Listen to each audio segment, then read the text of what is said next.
For those of you with electronic ignitions, especially the light speed, there's another check that you'll want to do on your condition inspection or once in a while when you have the coil off. And that is to check the coils for resistance. So what you want to do is take your ohm meter, pull the spark plug wires off, and measure across these two terminals. We should get somewhere around 8,000 ohms. As you can see, this one is opened, 0 ohms, we're getting no resistance, so we want to replace this coil. We'll show you where they're at on the airplane over here too.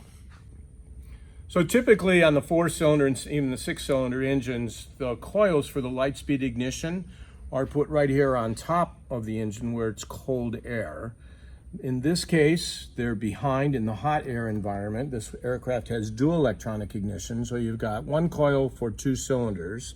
So in the case of dual electronic ignition, we've got 4 coils here. And you just want to take the plug wires off and measure across each one. And you can see there on this one, as I mentioned, almost 8,000 ohms there. And so this is a good coil, and we'll go ahead and check the other 3 as well. So why do you want to check these? Because when these things fail, they actually take out 2 cylinders. So each of these coils is firing 2 cylinders. So one coil will fire cylinder 1 and cylinder 2. So when it fails, it's it's going to get your attention. So you want to check these so you don't get stranded on a trip somewhere too. Okay? Ready? Let me know. All right, last week we told you got to drill a hole in the rudder bottom. Look at this. And most of it drained out already. Look on the floor down there. But anyway, got to drill them.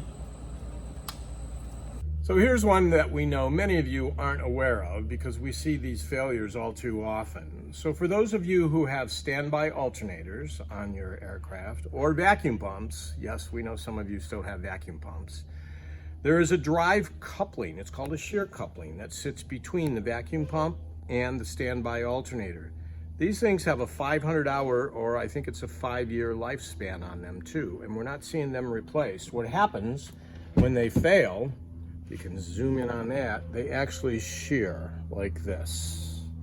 Okay, and that purpose is to protect the accessory drive on the engine from any damage if the standby alternator or the vacuum pump should seize up. Now what you want to do to check this normally is you should check out your standby alternator. I try and check mine at least every 3rd flight. I'll run it for 30 minutes or so.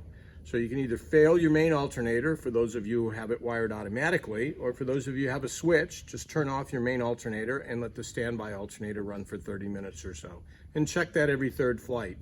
No sense needing that standby alternator only to find that the shear coupling is broken.